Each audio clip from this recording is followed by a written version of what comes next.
자, 오늘도 선생님이랑 같이 시 두 편을 함께 감상해 보도록 하겠습니다. 오늘은 정지용 시인의 유리창 그리고 나희덕 시인의 성느티나무라는 시 두 편을 함께 살펴볼 건데요. 이 정지용의 유리창이라는 시는 굉장히 유명한 시입니다. 중학교 교과서에도 등장을 하고 아마 여러분도 한 번 이상은 다 봤을 만한 시예요. 근데 우리가 이 시를 정말 제대로 감상을 했는가? 를 생각해보면 나도 사실 중학교 때 고등학교 때는 유리창이라는 시를 보면 그냥 기계적으로 뭐 외로운 황홀한 심사라는 유명한 구절, 역설법의 사용 뭐 이런 것들만 알았지 정말 시를 깊게 감상해본 경험은 잘 없는 것 같습니다. 그래서 여러분과 함께 이 시에 대해서 수업을 할 때 선생님은 어떤 단어를 떠올려 봤냐면 이별이라는 단어를 떠올려 봤습니다. 여러분들도 이별 많이 겪어보았나요? 사람이 살면서 이제 졸업식과 같은 예정된 이별도 있지만 뭐 여자친구나 남자친구랑 갑자기 헤어진다든지 아니면 좀 슬픈 일이지만 정말 가까운 사람이 사고나 질병으로 이제 떠나가는 그런 사별도 우리가 경험을 하게 됩니다. 여러분에게 가장 인상 깊었던 이별은, 가장 마음에 남아있는 이별은 무엇인가요? 근데 사실 이 이별이라는 단어도 굉장히 좀 뭐라고 해야 될까? 좋은 상황에서 쓰는 단어입니다.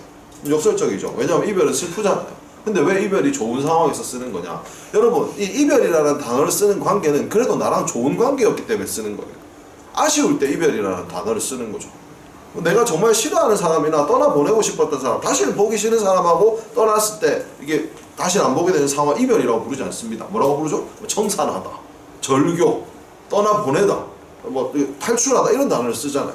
근데 이별이라는 단어는 아마 이런 여러 가지 관계에서 나랑 깊은 관계가 있었던 사람한테 쓰는 것. 그래서 이별 앞에 아름다운이라는 말이 붙을 수 있는 거죠.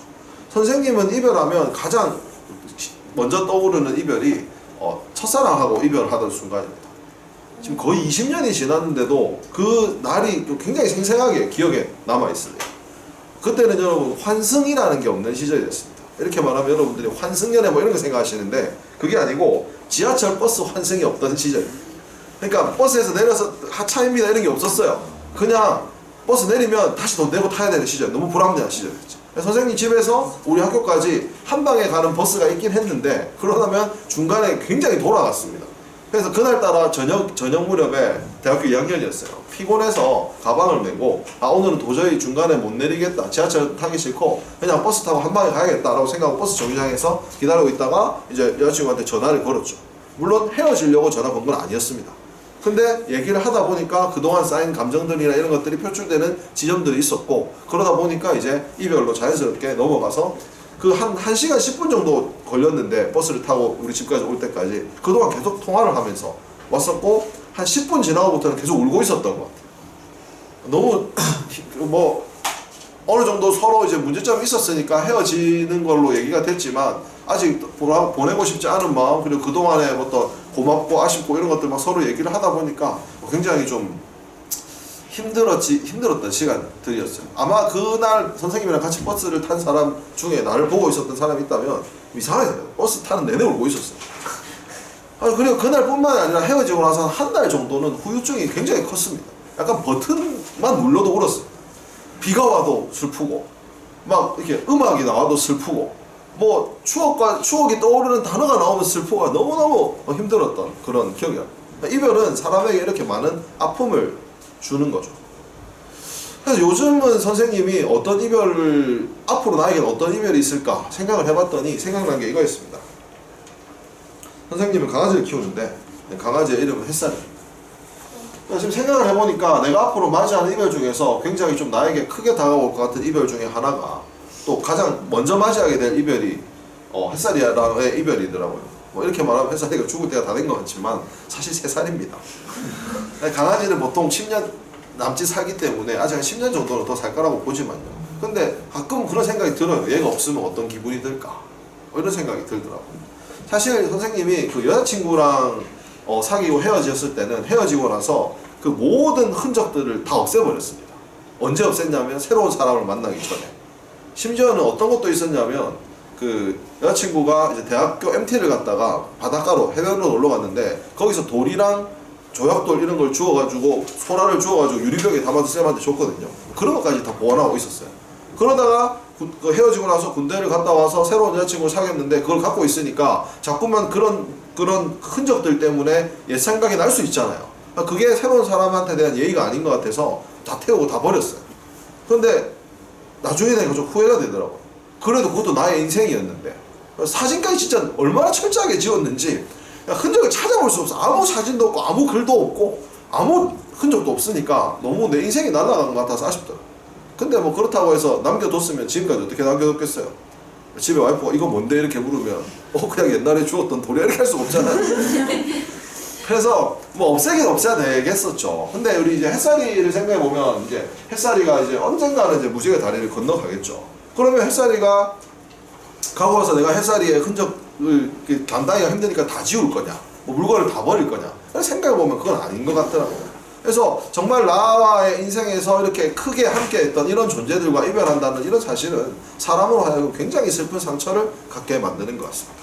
우리 인간이 겪는 슬픈 이별 중에 가장 큰 게 뭘까요? 사람마다 다르긴 하겠지만 기본적으로 부모와 자녀가의 사별은 굉장히 큰 사람에게 아픔으로 다가올 거라고 생각합니다.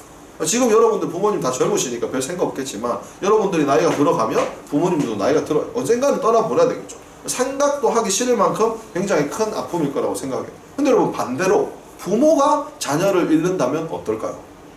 자녀가 부모를 잃는 게 아니라 부모가 자녀를 잃는다면 그건 모든 사람이 겪는 일도 아니고 아마 우리가 생각하지 못할 정도의 큰 아픔이 있을 거라고 생각합니다. 오늘 우리가 함께 감상할 정지용 시인의 유리창은 시인이 직접 겪은 일입니다. 어린 자녀를 떠나보내고 그 아픈 마음을 담아서 쓴 시가 유리창이에요. 정지용 시인은 그 아픈 마음을 어떤 시어로 어떻게 표현했는지 우리가 지금부터 함께 살펴보도록 하겠습니다. 자, 함께 볼게요. 유리에 차고 슬픈 것이 어린거린다. 여러분, 이제 제목이 유리창이기 때문에 이 화자는 지금 유리창에 서 있는 상황이에요. 유리창에 그냥 이렇게 서가지고 밖을 쳐다보는 거예요. 근데 유리는 어떤 특성이 있어요? 투명하기 때문에 밖이 보이죠. 그래서 유리창을 보다 보면 유리창 밖이 보일 때도 있지만 유리창 자체가 보일 때도 있어요. 그죠? 그러니까 유리창에 뭔가 자꾸 아른아른거리는 느낌이 들더라는 겁니다. 그런데 내가 그때 여자친구랑 헤어지고 한 달 동안 후유증이 있을 때도 뭐만 건드리면 다 그쪽이랑 연결돼 있었거든요. 비만 와도 그냥 슬퍼. 비 오는 그냥 하늘에 물이 떨어지는 건데 슬퍼. 내가 오는 것 같고 막 자연이 슬퍼하는 것 같은 거야. 여자친구와 헤어진 그 감정도 그랬겠는데 자녀를 잃은 부모의 마음은 어떻겠냐는 거죠. 모든 것들이 다 그거와 연결되지 않겠어요? 이 유리창 우리 애가 이렇게 뭐 낙서를 해놨던 자국을 보면서 애 생각나고 그렇게 안 그렇겠어요? 그러니까 유리창에 뭐만 비춰도 다 죽은 자녀랑 연결되는 그런 지금 상황인 거예요. 열없이 붙어서서 입김을 흐리우니 이 열없이라는 말은 기운이 없다라는 유리창에 이렇게 그냥 기운 없이 기대가지고 뭐 세상을 다 잃은 그런 상황 아니겠어요? 그냥 기대가지고 그냥 한숨을 쉬면 이 한숨이 유리창에 입김처럼 흐리게 된다는 거죠. 근데 그 입김이 어떻게 보이는 거예요? 길드는 양, 양은 여러분 염소 이게 아니에요. 길드는 것처럼, 길드는 책, 길드는 것처럼 양 얼개를 날개를 파닥거려. 이 입김 자체가, 입김의 모양이 무슨 새 같은 모양처럼 됐겠죠. 그게 뭔가 날개를 파닥거리는 것처럼 느껴지더라라는 겁니다. 뭔가 움직이는 모양처럼 느껴지더라는 거죠. 그래서 그걸 보니까 자꾸 애가 생각나가지고 지워. 근데 또 다시 생각나서 입김을 불어봐. 또 생각나니까 지워. 또 다시 생각나서 입김을 불어봐. 이런 행동들이 반복되는 거죠. 뭐 지우고 보고 지우고 봐도 지우면은 저 새까만 밤이 보여요. 창밖으로. 그러다가 다시 입김이 있으면은 또 다시 부딪혀요. 그러니까 밤이 보였다가 자국이 보였다가 밤이 보였다가 자국이 보였다가를 지금 반복하고 있는 거죠. 그래서 우리 애를 떠올렸다가 잊으려고 해봤다가 우리 애를 떠올렸다가 잊으려고 해봤다가 결국 마지막으로 화자에게 보인 게 뭐냐면 물먹은 별이, 저 깜깜한 밤의 별이 물먹은 별이 보석처럼 눈에 박히는 느낌이 들었다는 거예요. 여러분, 별은 여러 가지 상징적인 의미가 있겠지만 뭐 죽은 사람이 별이 된다 이런 얘기 들어본 적 있죠. 그러니까 멀리 있던 별이 저것도 우리 아이가 있는 저게 우리 애가 아닐까? 입김에 저것도 우리 애가 아닐까? 그러다가 별이 눈에 와 박히는데 무슨 별? 물먹은 별이에요. 뭘 것 같아요? 화자의 눈물에 별이 와 박힌 거죠. 눈물이 고여있는 상태에서 그 눈물에 밖으로 별이 오니까 마치 이게 우리 아이인 것처럼 보석처럼 바삭 빛나는 것처럼 내 눈에 고여있는 눈물 속의 별을 지금 이야기를 하고 있는 거죠. 그러니까 유리창에 대해서 유리를 닦고 보고 하면서 이 창밖에 있는 것들, 창에 비치는 것들이 모두 다 우리 아이처럼 생각이 나는 그런 상황인 거죠. 그러다 보니까 밤에 혼자 유리를 닦는 것이 어떤 감정이라고? 외로운 황홀한 심상. 역설법에 예시로 정말 많이 나오는 구절이에요. 왜 외롭습니까? 더 이상 자녀를 보지 못하고 혼자 살아가야 되니까 얼마나 외롭겠어요. 근데 왜 황홀합니까? 보이는 모든 것들로 인해서 우리 자녀가 생각나니까요. 그 순간이 생각나니까요. 그러니까 생각이 나서 황홀하기도 하지만 더 이상 볼 수 없다는 생각에 슬픈 이 복잡하고 미묘한 심정을 역서법을 사용해서 외로운 황홀한 심사라고 표현한 것이죠. 결국 자녀에 대한 이야기로 시를 마치게 됩니다. 고운 폐혈관이 찢어진 채로 아마 자녀가 폐병으로 폐질환으로 안타가 죽었나봐요. 아 하고 감탄사. 여러분 감탄사를 사용하는 표현법을 뭐라 부릅니까? 영탄법. 영탄법은 감정을 직접적으로 드러내는 겁니다. 그러니까 이 슬픈 감정을 아 하고 여러분도 정말 고통스럽고 정말 그때 하 이런 소리 나오지 않습니까? 아 너는 누구였어요? 자녀. 사랑하는 자녀. 너는 산새처럼 날아갔구나. 자녀를 지금 산새에 빗댔어요. 여러분 왜 그냥 새도 아니고 산새일까? 집에서 기르는 새랑 산새는 뭐가 다를까? 응? 산새는 뭐가 다를 것 같아? 왜 산새가 비어있을까? 자유로워서 애가 자유를 찾아가서 축하해주는 의미니까. 물론 약간 자유로운 것도 있긴 해. 근데 아마 이번에는 그런 의미로 비유를 쓴 것 같진 않아. 왜 산새라고 했을까? 어차피 떠나야 되는지. 비슷해요. 여러분 산새는 산에 살지 나에게 사는 존재가 아니에요. 산새는 금방 왔다가 금방 떠나요. 그죠? 그러니까 어린 자녀가 금방 와서 나는 나의 집에서 같이 키우는 새인 줄 알았는데 알고 보니까 아닌 거야. 산새였던 날아가 버린 거지. 날아가 버리고 없는 새인 거야. 그래서 이런 산새처럼 잠시 왔다 잠시 가버린 이 자녀를 추억하며 날아가 버렸구나 하면서 이 슬퍼하는 마음이 담긴 시입니다. 밤에 홀로 유리를 닦으면서 유리에 비친 아이의 모습을 떠올리는 외롭고도 황홀한 그 심정을 노래한 정지용의 유리창이라는 시였습니다. 슬프지 않습니까? 자, 이제 다음은 나희덕의 성느티나무라는 시에 대해서 알아볼게요. 선생님은 이 시를 이해하면서 가장 먼저 떠올렸던 단어는 할머니입니다. 할머니. 여러분도 할머니가 아마 있을 거예요. 뭐 떠나보낸 분도 있었고 뭐 사람마다 상황은 다르겠지만 선생님의 할머니는 내가 제일 마지막으로 본 게 25, 26살 때쯤이었던 것 같습니다. 선생님이 이제 26살 때는 임용 공부를 하고 있던 시기였어요. 대학교 도서관에서 임용 공부를 하고 있다가 아버지 전화가 왔어요. 할머니가 돌아가셨으니까 어디로 와라. 그래서 점심을 챙겨가지고 갔더니 할머니 장례식장이었습니다. 근데 그 당시에는 뭐 큰 감정이 없었어요. 왜냐하면 어렸을 때는 할머니랑 굉장히 가깝게 지냈는데 이제 대학생이 되고 공부하니까 공부에 정신이 팔려가지고 할머니도 자주 뵙지도 못하고 그랬었어요. 그래서 할머니 장례식을 보내드리고 나서 1년 있다가 선생님은 이제 임용이 되어서 27살에 선생님이 되었습니다. 그리고 28살에는 결혼을 했죠. 그래서 26살 결혼하고 결혼식에 이제 막내 삼촌이 오셔가지고 이런 얘기를 하시는 거예요. 야 성우가 할머니가 이거 보셨으면 진짜 좋아하셨을 건데 아이고 1년만 더 잘 샀으면 2년만 더 잘 샀으면 좋았을 건데 26살에 돌아가셨는데 선생님이 27살 때 선생님 됐거든요. 아마 선생님이 됐다고 하면 할머니 너무너무 좋아하셨을 것 같아요. 결혼식에 와서도 와 우리 손자 결혼한다면서 얼마나 좋아하죠. 할머니는 진짜 좋아하시잖아요. 그런 거를 떠올리면 할머니한테 그런 모습을 못 보여드리는 게 너무 아쉽더라고요. 왜 갑자기 선생님이 할머니 이야기를 하느냐. 오늘 우리가 함께 감상할 시 성느티나무의 이 느티나무를 화자는 뭐라 부르냐면 고목이라고 부릅니다. 고목은 이제 다 큰 나무, 굉장히 오래되어서 더 이상 성장해 가지 않는 나무. 바꿔 말하면 이제 죽음의 순간이 더 가까운 나무를 고목이라고 부르는 거예요. 그런데 이 할머니들 어떻습니까? 사실 삶으로 따지자면 이제 거의 삶의 마지막 단계잖아요. 근데 자꾸 어떻게 합니까? 우리한테 뭘 주십니다. 할머니 자꾸 주려고 하잖아요. 그죠? 우리 이제 선생님에게 할머니는 나의 할머니라기보다는 우리 딸의 할머니. 그러니까 선생님 어머니. 우리 딸의 이제 우리 어머니를 할머니 부르면서 쫓아다니죠. 요즘 맞벌이 부부가 많아서 할머니들이 또 애들 많이 봐주시지 않습니까? 여러분들도 할머니 친구들 많잖아. 할머니는 얼마나 많은 것들을 베풀어 주시고 자꾸만 꺼내서 주려고 하십니까? 오늘 우리가 볼 이 느티나무 고목도 자꾸만 자기 안에 있는 걸 뭔가를 꺼내가지고 그 주변에 있는 존재들에게 나눠주려고 해요. 자기의 생명은 이제 꺼져가고 있지만 그 생명을 계속 붙들면서 자기의 생명을 꺼내서 다른 사람들에게 나눠주는, 그래서 성스러운 세인트라는 굉장히 어떤 신비로운 느낌이 드는 성느티나무. 화자가 이 느티나무에 대해서 어떻게 이야기를 했는지 우리 함께 살펴보도록 하겠습니다. 자, 같이 볼게요.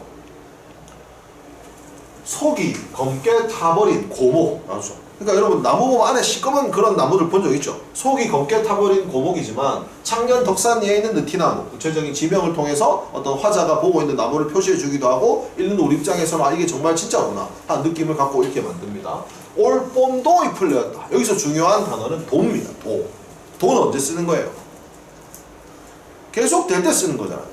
올 봄도 잎을 내었고 작년에도 잎을 내었고 그 전에도 잎을 낸 거예요. 계속해서 잎을 내고 있는 거예요. 나무가 잎을 낸다는 것은 어떻게 돼 있다는 거죠? 살아있다는 거예요.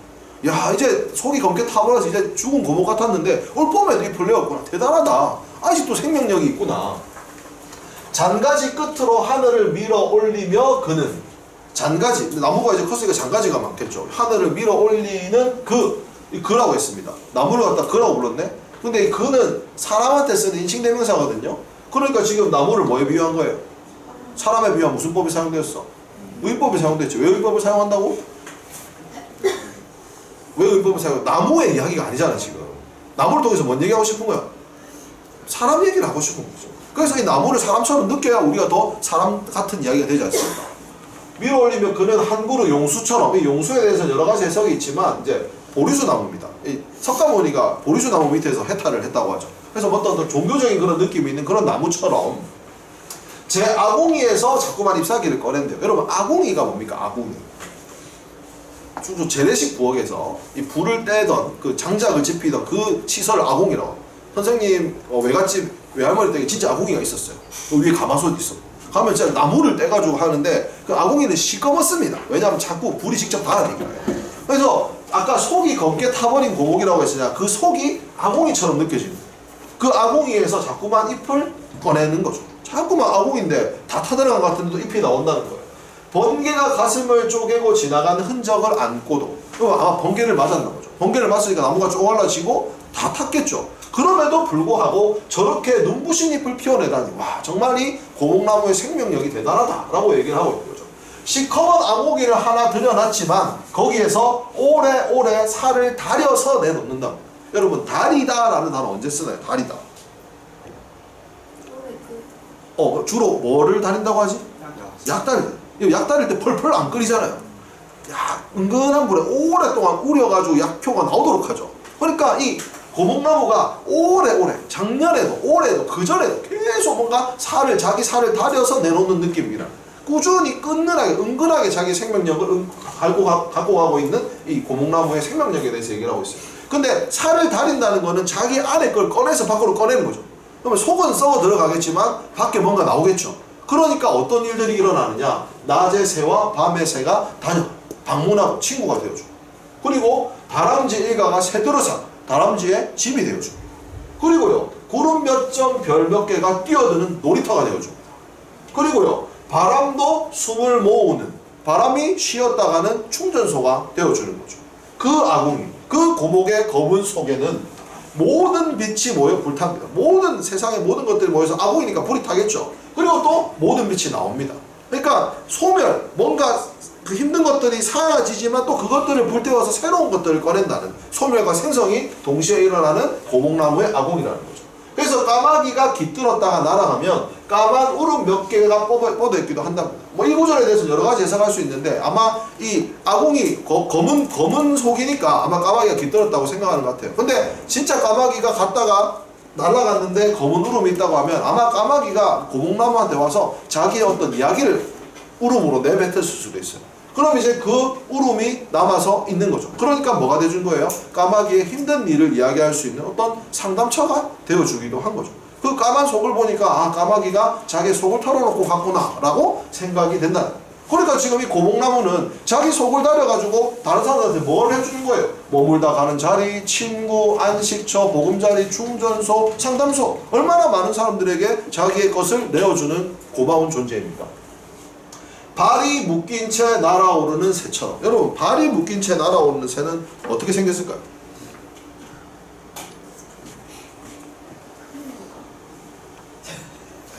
뭐라고?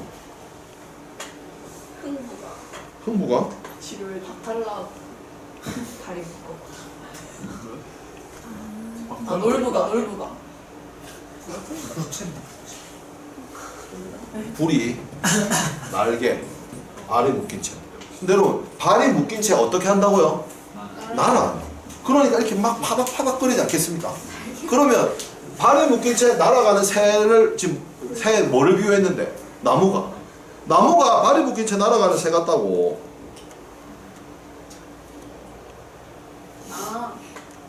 벌써 느낌 왔습니까? 아, 이 날개가 뒷발. 왜 네 개? 아, 마음에 안 드네. 그 갈색이 나오고 싶은데. 갈색이 안 나오네.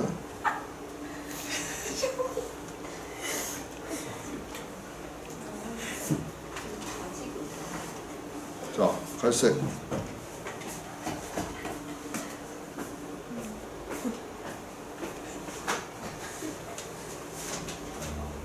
뭐 느낌이 나겠습니까? 네. 나무가 뿌리가 박혀있고 발이 묶인 채 새가 막 날아가려고 날개를 펴는 것처럼 이 표현, 발이 묶인 채 날아오르는 새처럼 덕산리 느티나무는 뭐하고 있다고요? 날개를 펴고 있다. 날개를 막 펴들고 있다고. 근데 어떤 날개예요? 푸른 날개. 여러분 그냥 날개랑 푸른 날개랑 느낌이 어떻게 달라요? 어떤 이미지가 좀 더 강하게 느껴집니까? 생명, 생명력, 활동력 이런 게 강하게 느끼지 않습니까? 그냥 날개보다 푸른 날개 뭔가 힘찬 느낌이잖아요. 그러니까 굉장히 오래된 고목이지만 이건 아직도 생명을 잃지 않고 뭔가 생명을 새롭게 만들어내는 그런 강하고 힘찬 이미지를 가지고 있는 느티나무에 대해서 이야기를 한 시가 성느티나무라는 시예요. 그러면 이 나이덕 시인은 이 성느티나무를 보면서 뭘 얘기를 한 거냐? 진짜 그냥 나무에 대한 이미지를 얘기한 거긴 해. 그러면 이게 우리에게 어떤 의미를 줄까? 나는 이것도 할머니랑 연관된다고 생각했어요. 여러분 우리 주변에 이제 나이가 많으신 어른분들이 계시죠. 어른분들도 다양하게 자기의 삶을 살아오셨죠. 근데 어떤 어른들은 정말 존경하고 싶은 어른들이 있어요. 뭔가 자꾸 우리에게 뭔가 베풀어주고 뭔가 기댈 수 있고 그리고 우리에게 안식처가 되어주기도 하고 상담소가 되어주기도 하고 또 그 사람이라 하면 힘이 나. 여러분 선생님이 1학기에 그 여러분들한테 인상 깊은 작품 소개하기라는 수행평가를 낸 적이 있죠. 거기서 여러분들이 많은 작품들을 소개해 줬는데 그 중에 인턴이라는 영화를 소개한 친구들이 몇 명 있었어요. 인턴이라는 영화는 젊은 여성 CEO가 등장을 하고요. 그 다음에 그 회사에 어떤 특별한 프로그램으로 취직된 시니어 인턴, 그러니까 노인 일자리 마련 사업으로 그냥 인턴 한 명이 노인이 와요. 근데 그 노인은 이미 다 일을 다 하고 은퇴를 해서 쉬던 사람이에요. 근데 그 CEO는 그냥 그 복지의 하나로 그냥 노인한테 일자리를 주는 걸로 마련해놓고 별로 신경 안 썼어요. 근데 나중에 어떻게 되느냐, 그 노인이 와가지고 일을 하면서 많은 청년들이, 많은 사람들이 그 노인한테 의지를 하고 상담을 받고 좋은 영향을 받아요. 지혜를 얻고요. 그리고 이 CEO도 나중에는 이 노인을 멘토로 모시고 여러 가지 어려운 점들을 의논하는 사람이 됩니다. 정말 멋진 노인이 되신 거죠. 아마 선생님이 생각하기에 이 성느티나무라는 이 느티나무는 우리가 앞으로 어떻게 늙어가야 하는가, 어떤 모습으로 커가야 하는가를 보여주는 하나의 길이라고 생각해요. 누구나 저렇게 되고 싶어요. 속은 타들어가지만 계속해서 뭔가 생명력이 나오는 그런 사람, 가까이 하고 싶은 사람, 가까이 가면 편한 사람, 가까이 가면 쉴 수 있는 사람, 가까이 가면 충전이 되게 해주는 그런 어른, 그런 모습. 아마 그런 노인의 모습을 나이덕이 이 나무에서 보지 않았을까. 그리고 우리에게 그런 메시지를 던져주지 않나, 그렇게 생각을 해봅니다. 나이덕의 성느티나무라는 시였습니다. 자, 이제 감상을 다 해봤으니까 문제를 한번 풀이해보도록 하겠습니다. 자, 41번은 역시나 우리 표현법 문제가 되겠습니다. 가나에 대한 설명으로 가장 적절한 것은 인데요. 자, 1번 가는 서리적 표현을 사용하여 화자의 정서를 심화하고 있다. 여러분 보다시피 이 서리적 표현을 사용했다라는 이야기죠. 서리적 표현은 우리가 굉장히 많이 보고 있습니다. 지금 저희 작품마다 나오고 있죠. 근데 서리적 표현을 보려면 뭘 찾으면 되죠? 의문형. 그리고 시에는 실제로 질문보다는 대부분 서리가 더 많이 사용돼요. 그러면 여러분들 가나 나에서 서리적 표현을 찾을 수가 있었나요? 찾아보시면 특이하게도 이 시는 둘 다 서리적 표현, 의문형 자체가 없습니다. 그러니까 1번은 답이 될 수가 없겠죠. 2번 나는 계절적 배경이, 자, 계절적 배경이 시의 분위기를 형성하는 데 기여하고 있답니다. 여러분 계절적 배경을 시에서 드러내는 방법은 크게 두 가지거든요. 첫 번째는 뭘까요? 그냥 계절을 언급하는 거예요. 봄, 여름, 가을, 겨울이 나오면 계절적 배경을 직접적으로 언급한 거죠. 두 번째는 뭐가 있을까? 그 계절에만 일어나는 특징적인 자연현상을 말하면 됩니다. 예를 들어서 소나기가 내린다. 주로 어떤 계절일까요? 여름이죠. 낙엽이 떨어진다. 가을, 눈발이 날린다. 새싹이 핀다. 이런 것들이 계절적 배경을 제시하는 방법이에요. 그럼 이 시에서는 계절적 배경이 어디에 제시되어 있을까요? 그렇죠. 올 봄도 잎을 내었다. 이 봄이 여러분 계절적 배경입니다. 그러면 계절적 배경을 사용해서 시의 분위기 형성에 기여했느냐? 여러분 이 느티나무라는 시는 죽어가는 나무에 대해서 이야기한 거예요. 새로운 생명이 이 나무에서 계속 태어나고 있다는 걸 얘기하는 거죠. 그러니까 이 봄을 통해서 잎을 낸 거, 그러니까 새로운 생명의 창조에 대해서 이야기하고 있는 분위기 형성에 기여하고 있는 게 맞죠. 그래서 2번이 답이 되는 겁니다. 그럼 3번 볼까요? 가는 동적 심상을, 나는 정적 심상을 활용해서 시상을 확대하고 있다고 했는데 여기서 우리 심상이라는 말이 나옵니다. 1학년 때 선생님이 여러분하고 수업했는데 심상에 대해서 일단 가장 심상에서 여러분들이 기본적으로 알고 있어야 되는 5개의 심상이 뭐죠? 모르나요? 배운 적 없어? 뭐 청각, 시각, 청각, 촉각, 후각, 미각, 우리 인간의 오감과 관련된 이런 심상을 감각적 이미지라고 합니다. 이건 다 알죠? 시각, 청각, 촉각, 후각, 미각. 근데 이게 만약에 2개 섞여 나오면 어떻게 되나요? 섞여 나오면 흔히 공감각이라고 알고 있는데 사실은 2개입니다. 그냥 감각을 2개 한 시호에 나란히 나열하면 복합 감각이라고 합니다. 근데 공감각은 조건이 하나 더 있어요. 공감각. 공감각은 어떤 경우에 공감각이라고 할까? 하나로 전이하는. 전이라는 표현이에요. 선생님이 가장 많이 들은 얘가 이 푸른 종소리라는 건데요. 화자는 지금 소리를 들은 거예요. 소리는 무슨 감각인가요? 청각입니다. 근데 이 종소리가 맑은 종소리 혹은 큰 종소리 이러면 소리인데 이 푸르다라는 것은 무엇으로 느낄 수 있는 감각이야? 눈으로 볼 수 있는 시각이잖아. 그러니까 이 종소리가 들리긴 들리는데 굉장히 맑고 청아해서 마치 파란색이 보이는 것 같은 느낌이 든다는 거야. 그러니까 이거는 무슨 감각을 무슨 감각으로 바꾼 거지? 실제로 들리는 청각인데 느껴지기를 시각처럼 느껴진다는 거죠. 그래서 이걸 뭐라 불러? 청각의 시각화. 이렇게 하나의 감각이 다른 감각으로 전이되는 것을 무슨 감각이라고 부른다? 공감각적 심상이라고 부릅니다. 알아두십시오. 근데 여기에서는 이 감각적 심상이 아니라 지금 동적 심상, 정적 심상을 말하고 있어요. 여러분 우리 감각적 심상 말고도 심상 또는 이미지가 2세트가 기본적으로 많이 나오는데 하나가 이거 동적, 정적. 동적은 움직임이 많이 느껴지는 거고요. 정적은 고요한 거예요. 안 움직이는 거예요. 또 하나 더 있어요. 상승의 이미지, 하강의 이미지. 상승은 올라가는 느낌이 드는 거고요. 하강은 말 그대로 내려가는 느낌이 드는 거예요. 상승의 이미지에는 얘는 우리가 저번 시간에 배웠던 복효근의 연어의 나이테에 보면 10번이고 20번이고 솟구쳐라는 표현이죠. 솟구쳐 하면 연어가 올라가는 느낌이 들죠? 상승의 이미지예요. 그리고 저번에 봤던 김광규의 대장간의 여기 보면 직지사 해우소 나락으로 떨어져 내리는 똥덩어리처럼 느껴질 때 떨어져 내리는 무슨 감각이요? 하강의 이미지요. 상승의 이미지, 하강의 이미지도 있고요. 여기 나오는 동적 심상, 정적 심상도 있습니다. 그러면 동적, 정적을 살펴보기 위해서는 뭘 살펴야 되느냐? 동사들을 살펴보면 됩니다. 동사. 자 그럼 가의 동사들 한번 볼게요. 어린거린다, 파닥거린다, 밀려와 나가고 밀려와 부딪히고 날려갈 거로. 가만히 있습니까? 움직입니까? 움직이죠. 그러니까 동적 심상. 그럼 나의 동사들을 갖고 와봤습니다. 밀어 올리며, 피워내다, 다녀가다, 뛰어들다, 깃들었다, 날아가다. 어때요? 가만히 있나요?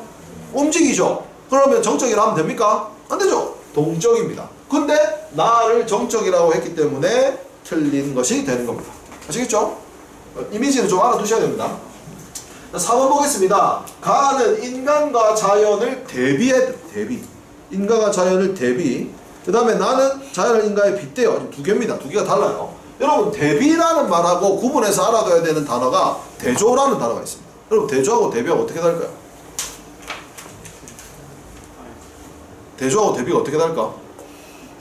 이렇게 다르다고? 여러분 대조는요 서로 성질이 다른 두 대상을 나란히 놓고 이야기하면 대조라고 합니다. 비교랑 대조랑 비슷한 말이에요. 좀 성격이 다른 2개를 놓고 그 2개에 대해서 서로 이렇게 얘기를 하면 비교가 되고 대조가 되는 거예요. 그럼 대비는 어떤 경우냐? 완전히 극명하게 차이가 나는 경우를 대비라고 합니다. 지금 여기 1분단에 상당히 많이 자고 있어요.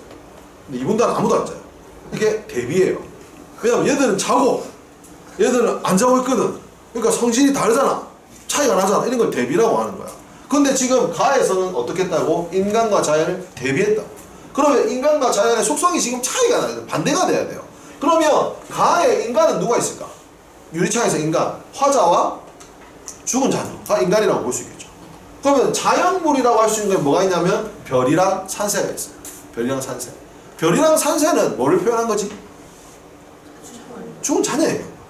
그러면 이 관계가 죽은 자녀랑 있다는 거다. 그러면 별과 산새, 죽은 자녀는 속성이 반대입니까? 아니에요.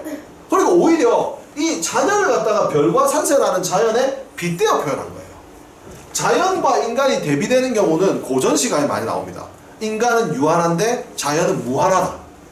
인간은 잠시고 자연은 영원하다. 이렇게 할 때 자연과 인간의 대비가 일어나. 근데 여기에는 자연과 인간을 대비한 것이 아니라 인간을 자연에 빗댄 겁니다.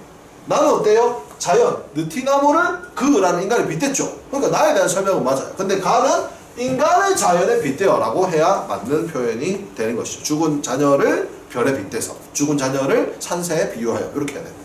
자, 5번 보겠습니다. 가와 나 모두 대상에게 말을 건네는 어투를 사용했답니다. 말을 건네는 어투 저번 시간에도 나왔는데 말을 건네려면 누가 있어야 됩니까? 듣는 청자가 있어야 됩니다. 너라는 사람이 듣는 사람이 등장을 해야 돼요. 그럼 가와 나 저를 먼저 가에 너라는 청자가 나올까요? 나오긴 나옵니다. 어디에요? 맨 마지막 줄이에요.